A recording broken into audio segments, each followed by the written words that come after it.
ನಾವಿವತ್ತು 10 ರೂಪಾಯಿ ಕೊಟ್ಟು ನೀರು ಕುಡಿದ್ರೆ ಅದನ್ನು ಹೊರ ಹಾಕೋದಕ್ಕೆ ಯೂರಿನ್ ಪಾಸ್ ಮಾಡೋದಕ್ಕೆ 2 ರೂಪಾಯಿ ಕೊಡಬೇಕು. ಆ ಪರಿಸ್ಥಿತಿಲಿ ನಾವಿದ್ದೀವಿ ಸರ್. ಆಮೇಲೆ ಇನ್ನೊಂದು, ಇವತ್ತು ನಾವು ಸಾಮಾನ್ಯ ಜನ ಹೆಚ್ಚಾಗಿ ಮೊಬೈಲ್ನಲ್ಲಿ ಬರೀ ಈ ರೀಲ್ಸ್ಗಳನ್ನ ನೋಡ್ತಾ ಇರ್ತೀವಿ. ಅವೇನಕ್ಕೂ ಕೆಲಸಕ್ಕೆ ಬರೋದಿಲ್ಲ. ಇವೆಂಥ ಒಂದು ಈ ಕಿಪ್ಪಿ ಲವರ್ಸು, ಕೆಪ್ಪೆ ಲವರ್ಸು ಅನ್ನೋ ಈ ಕಾಮಿಡಿಗಳು ಅಂಥವಿಂಥವು ಕೆಲಸಕ್ಕೆ ಬರೆದಂತಹ ವೀಡಿಯೋಗಳನ್ನು ಹೆಚ್ಚಾಗಿ ನೋಡ್ತಲೇ ಕೂತ್ಕೊಂಡು ನಮ್ಮ ಟೈಮ್ನ ವೇಸ್ಟ್ ಮಾಡ್ತಾ ಇರ್ತೀವಿ. ಹಾಯ್, ಎಲ್ಲರಿಗೂ ನಮಸ್ಕಾರ. Welcome to my YouTube channel. ಇನ್ನೂ ಯಾರೆಲ್ಲ ನನ್ನ ಚಾನಲ್ಗೆ ಸಬ್ಸ್ಕ್ರೈಬ್ ಆಗಿಲ್ಲ, ದಯವಿಟ್ಟು ಸಬ್ಸ್ಕ್ರೈಬ್ ಮಾಡ್ಕೊಳ್ಳಿ. ಯಾಕಂದರೆ ನಾವು ಕಲಿತಂತಹ ಶಾಲಾ ದಿನಗಳಲ್ಲಿ ಈ ವಿಷಯಗಳ ಬಗ್ಗೆ ಎಂದೂ ನಮಗೆ ಹೇಳ್ಕೊಟ್ಟಿಲ್ಲ. ಅಂತಹ ಅಮೂಲ್ಯವಾದಂತಹ ವಿಷಯಗಳನ್ನು ನಾವು ಇನ್ನು ಮುಂದೆ ತಿಳಿತಾ ಹೋಗ್ತೀವಿ. ಆದ ಕಾರಣ ನಿಮಗೆ ಬೇಗ ನೋಟಿಫಿಕೇಷನ್ ಬರಲಿ ಅನ್ನೋ ಕಾರಣಕ್ಕೋಸ್ಕರ ನೀವು ಸಬ್ಸ್ಕ್ರೈಬ್ ಮಾಡಿಕೊಳ್ಳೇಬೇಕಾಗಿ ವಿನಂತಿ. ಮೊದಲನೇದಾಗಿ ಇವತ್ತಿನ ವಿಷಯ, ದುಡ್ಡು ಮಾಡೋದು ಹೇಗೆ. ನಮ್ಮ ಶಾಲಾ ದಿನಗಳಲ್ಲಿ ಹಿಂದೆ ನಾವು ದುಡ್ಡು ಲೆಕ್ಕಾಚಾರ ಮಾಡೋದನ್ನೇ ಕಲ್ಪೇ ಹೊರತು ದುಡ್ಡನ್ನ ಹೆಂಗೆ ದುಡಿಬೇಕು, ದುಡ್ಡನ್ನ ಹೆಂಗೆ ಕ್ರೋಢೀಕರಿಸಬೇಕು, ದುಡ್ಡನ್ನ ಹೆಂಗೆ ಬೆಳೆಸಬೇಕು ಅನ್ನೋದನ್ನು ಒಂದು ನಯಾ ಪೈಸನೂ ಕಲಿಯಲಿಲ್ಲ. ಗುರು, ನಮ್ಮ ಶಾಲಾ ದಿನಗಳಲ್ಲಿ 10ರಿಂದ 20 ವರ್ಷ ಏನು ಕಲ್ತ್ವಿ? ಅವೇನೋ ಬೀಜಗಣಿತ ಸೂತ್ರಗಳು, ಪ್ರಮೇಯಗಳು, ರೇಖಾಗಣಿತ ಚಿತ್ರ ಬಿಡಿಸೋದು, ಇವೆಲ್ಲ ಕಲ್ತ್ವಿ. ಇದು ನಮ್ಮ ಸಾಮಾನ್ಯ ಜನರಿಗೆ ಏನಾದರೂ 5 ಪೈಸದ್ದು ಉಪಯೋಗ ಆಗ್ತಾಯಿತಾ? ನಮಗೆ ಜೀವನ ನಡೆಸೋದಕ್ಕೆ ಸಾಮಾನ್ಯ ಜನರಿಗೆ ಏನು ಇಂಪಾರ್ಟೆಂಟು ಅನ್ನೋದನ್ನು ಯಾರೂ ಕೂಡ 20 ವರ್ಷ ಹೇಳೇ ಕೊಡಲಿಲ್ಲ ನಮಗೆ.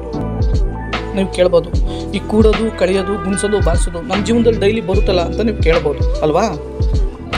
ಈ ಕೂಡೋದು, ಕಳೆಯೋದು, ಗುಣಿಸೋದು, ಬಾರಿಸೋದು ಎಲ್ಲಿ ಗುಣಿಸ್ತೀವಿ ಸರ್? ನಮ್ಮ ಹತ್ರ ದುಡ್ಡಿದ್ರೆ ಮಾತ್ರ ಗುಣಿಸ್ತೀವಿ, ಕೂಡ್ತೀವಿ, ಕಳಿತೀವಿ. ದುಡ್ಡೇ ಇಲ್ಲ ಅಂದರೆ ಎಲ್ಲಿ ಕೂಡ್ಕೊಂಡು ಹೋಗತ್ತೀಯ? ಎಲ್ಲಿ ಗುಣಿಸ್ಕೊಂಡು ಹೋಗತ್ತೀಯ? ಬರೀ ಕೂಡೋದು, ಕಳೆಯೋದು, ಗುಣಿಸೋದು, ಬಾಕ್ಸೋದು ಕಲ್ತ್ರೆ ಆಗಲ್ಲ ಗುರು. ದುಡ್ಡು ಮಾಡೋದು ಕಲಿಬೇಕು. ಈ ಪಾಠವನ್ನು ಎಲ್ಲೂ ನಿಮ್ಗೆ ಹೇಳೇ ಕೊಟ್ಟಿಲ್ಲ, ಗೊತ್ತಾ? ಫಸ್ಟ್ ಆಫ್ ಆಲ್ ನಿಮಗೆ ಅಂತ ಹೇಳೋ, ನಮಗೂ ಹೇಳ್ಕೊಟ್ಟಿಲ್ಲ ಸರ್. ಇವತ್ತು ಈ ದುಡ್ಡು ಎಷ್ಟು ಇಂಪಾರ್ಟೆಂಟ್ ಅಲ್ವಾ ಸರ್ ನಮಗೆ? ನಾವು ಇವತ್ತು 10 ರೂಪಾಯಿ ಕೊಟ್ಟು ನೀರು ಕುಡಿದ್ರೆ ಅದನ್ನು ಹೊರ ಹಾಕೋದಕ್ಕೆ, ಯೂರಿನ್ ಪಾಸ್ ಮಾಡೋದಕ್ಕೆ 2 ರೂಪಾಯಿ ಕೊಡಬೇಕು. ಆ ಪರಿಸ್ಥಿತಿ ನಾವಿದ್ದೀವಿ ಸರ್. ಈ ಪ್ರಪಂಚ ಇವತ್ತು ನಡೀತಿರೋದೇ ದುಡ್ಡಿನ ಮೇಲೆ ಸರ್. ದುಡ್ಡಿಲ್ಲ ಅಂದರೆ ನಿನ್ನ ಜೀವನದಲ್ಲಿ ಹೆಣನೂ ಕೂಡ ಮೂಸಲ್ಲ ಅಂತ ಗಾದೆ ಇದೆ. ಈ ಥರ ದುಡ್ಡು ಮಾಡೋದನ್ನು ನಮಗೆ ಯಾರು ಹೇಳ್ಕೊಡ್ಲೇ ಇಲ್ಲ ಸರ್. ಕೂಡೋದು, ಕಳೆಯೋದು ಹೇಳ್ಕೊಟ್ರು, ಆದರೆ ದುಡ್ಡಿದ್ರೆ ತಾನೇ ಅಲ್ವಾ ಸರ್ ನಾವು ಕೂಡೋದು, ಕಳೆಯೋದು ಲೆಕ್ಕ ಮಾಡೋಕ್ಕಾಗೋದು? ಇಲ್ಲ ಅಂದರೆ ಹೇಗೆ ಮಾಡ್ತೀರಾ? ಅಂಥ ದುಡ್ಡಿನ ಸಂಪಾದನೆ ಸುಮಾರು 20 ವರ್ಷದಿಂದ ನಮ್ಗೆ ಯಾರೂ ಹೇಳ್ಕೊಟ್ಟಿಲ್ಲ. ಯಾವ ಶಾಲೆಗಳಲ್ಲೂ ಹೇಳ್ಕೊಡ್ಲಿಲ್ಲ, ಯಾವ ಕಾಲೇಜುಗಳಲ್ಲೂ ಹೇಳ್ಕೊಡ್ಲಿಲ್ಲ. ಅಂಥದ್ದನ್ನು ಇವತ್ತು ನಾವು ತಿಳ್ಕೊಳೋದಕ್ಕೆ ಹೋಗ್ತಾ ಇದ್ದೀವಿ ಸರ್. ಬನ್ನಿ, ಇವತ್ತು ನಾವು 20 ವರ್ಷದಿಂದ ತಿಳ್ಕೊಳ್ಳೋಕ್ಕಾಗದೇ ಇರೋದನ್ನು ಇವತ್ತು ನಾವು ತಿಳ್ಕೊಳೋದಕ್ಕೆ ಹೋಗೋಣ. ನಾವು ದುಡ್ಡನ್ನು ಸಂಪಾದಿಸೋಣ ಬನ್ನಿ ಅಂತಂಗೆ ನಮ್ಮಲ್ಲಿ 100 ಪ್ರಶ್ನೆಗಳು ಉಟ್ಕೊತವೆ. ದುಡ್ಡು ಹೆಂಗೆ ಮಾಡೋದು? ಅದಕ್ಕೇನಾದ್ರು ಗೈಡ್ಲೈನ್ಸ್ಗಳಿದಾವ? ಅದಕ್ಕೇನಾದ್ರು ಅಡ್ಡ ದಾರಿಗಳಿದಾವ? ಎಷ್ಟು ದಿನಕ್ಕೆ ನಾವು ಶ್ರೀಮಂತರಾಗಿಬಿಡ್ತೀವಿ? ಎಷ್ಟು ವರ್ಷ ಬೇಕು? ಈಗ ಹಲವಾರು ಪ್ರಶ್ನೆಗಳು ನಮ್ಮಲ್ಲಿ ಉಟ್ಕೊಳ್ಳೋದು ಸಹಜ ಅಲ್ವಾ? ಆದರೆ ಒಂದನ್ನು ಮಾತ್ರ ತಿಳ್ಕೊಬೇಕು, ದುಡ್ಡು ಮಾಡೋದಕ್ಕೆ ಯಾವುದೇ ರೀತಿ ಗೈಡ್ಲೈನ್ಸ್ ಇಲ್ಲ, ಯಾವುದೇ ರೀತಿಯ ಅಡ್ಡ ದಾರಿಗಳಿಲ್ಲ.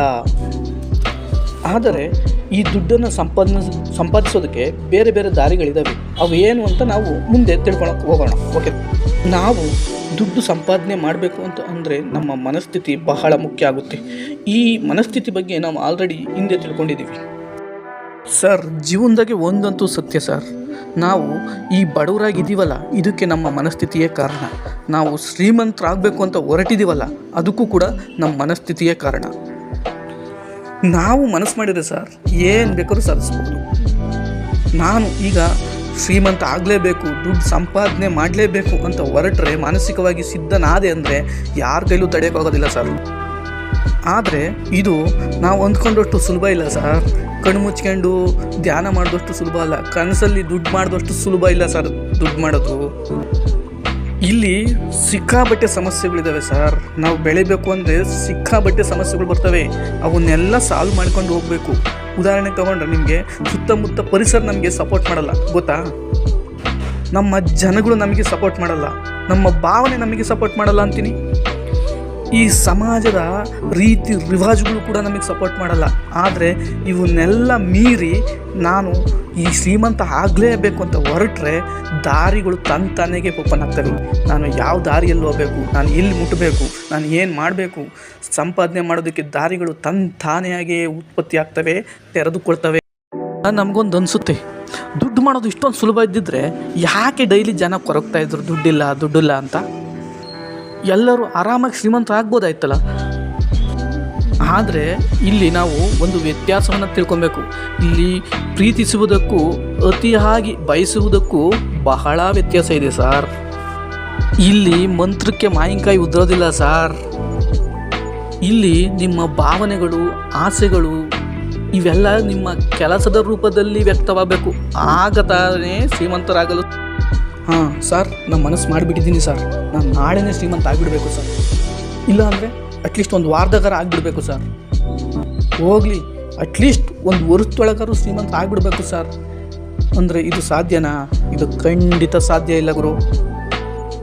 ಆದರೆ ನಮ್ಮ ಈ ಗುರಿ ಮತ್ತು ಕನಸುಗಳು ಏನಿದೆ ಅವನ್ನು ಈಡೇರಿಸಲು ನಾವು ಗಟ್ಟಿಯಾದಂತಹ ಹೆಜ್ಜೆಗಳನ್ನು ಇಡುತ್ತಾ ಹೋದರೆ ಯಾವುದೇ ಕಾರಣಕ್ಕೂ ಬದಲಿಸಬಾರ್ದು. ಅದನ್ನು ಸಾಧಿಸ್ತೀನಿ ಅನ್ನೋ ಮನೋ ಉಲ್ಲಾಸದಿಂದ ನೀವು ಮುನ್ನುಗ್ಗಿದರೆ ಖಂಡಿತ ಸಾಧಿಸಲು ಸಾಧ್ಯವಿದೆ. ಆಮೇಲೆ ಇನ್ನೊಂದು, ಇವತ್ತು ನಾವು ಸಾಮಾನ್ಯ ಜನ ಹೆಚ್ಚಾಗಿ ಮೊಬೈಲ್ನಲ್ಲಿ ಬರೀ ಈ ರೀಲ್ಸ್ಗಳನ್ನ ನೋಡ್ತಾ ಇರ್ತೀವಿ. ಅವೇನಕ್ಕೂ ಕೆಲಸಕ್ಕೆ ಬರೋದಿಲ್ಲ. ಇವೆಂಥ ಒಂದು ಈ ಕಿಪ್ಪಿ ಲವರ್ಸು, ಕೆಪ್ಪೆ ಲವರ್ಸು ಅನ್ನೋ ಈ ಕಾಮಿಡಿಗಳು ಅಂಥವಿಂಥವು ಕೆಲಸಕ್ಕೆ ಬರೆದಂತಹ ವೀಡಿಯೋಗಳನ್ನು ಹೆಚ್ಚಾಗಿ ನೋಡ್ತಲೇ ಕೂತ್ಕೊಂಡು ನಮ್ಮ ಟೈಮ್ನ ವೇಸ್ಟ್ ಮಾಡ್ತಾ ಇರ್ತೀವಿ. ಆದರೆ ಅದೇ ಈ ಇನ್ಫಾರ್ಮೇಟಿವ್ ಆಗಿರುವಂತಹ ವೀಡಿಯೋಗಳು, ಒಳ್ಳೆಯ ವಿಷಯಗಳನ್ನು ಹೇಳುವಂತಹ ವೀಡಿಯೋಗಳನ್ನು ನಾವು ಹೆಚ್ಚು ಗಮನಿಸೋದೇ ಇಲ್ಲ. ಎಂಟರ್ಟೈನ್ಮೆಂಟ್ ಇರಬೇಕು, ಇಲ್ಲ ಅಂತ ಹೇಳಲ್ಲ, ಆದರೆ ಅದಕ್ಕಿಂತ ಹೆಚ್ಚಾಗಿ ನಮಗೆ ಜ್ಞಾನನೂ ಕೂಡ ಬೇಕಾಗುತ್ತೆ. ಈಗ ತಾಂತ್ರಿಕವಾಗಿ ನಾವು ಮುಂದುವರೆದಿರೋದ್ರಿಂದ ಎಲ್ಲ ನಮ್ಮ ಬೆರಳಿನ ತುದಿಗಳಲ್ಲೇ ಸಿಗುತ್ತೆ. ಈ ವಾಟ್ಸಪ್ ಮತ್ತು ಫೇಸ್ಬುಕ್ಕು ಮತ್ತು ಯೂಟ್ಯೂಬ್ಗಳಲ್ಲಿ ತುಂಬ ಇನ್ಫಾರ್ಮೇಟಿವ್ ವೀಡಿಯೋಗಳು ಬರ್ತವೆ. ಅವನ್ನ ಕೇಳಿ ನಮ್ಮ ನಾಲೆಡ್ಜನ್ನು ಇಂಪ್ರೂವ್ಮೆಂಟ್ ಮಾಡ್ಕೊಬೇಕು. ಇದು ಕೂಡ ನಾವು ಬೆಳವಣಿಗೆ ಆಗಲು, ಶ್ರೀಮಂತರಾಗಲು ತುಂಬ ಅನುಕೂಲ ಆಗುತ್ತೆ.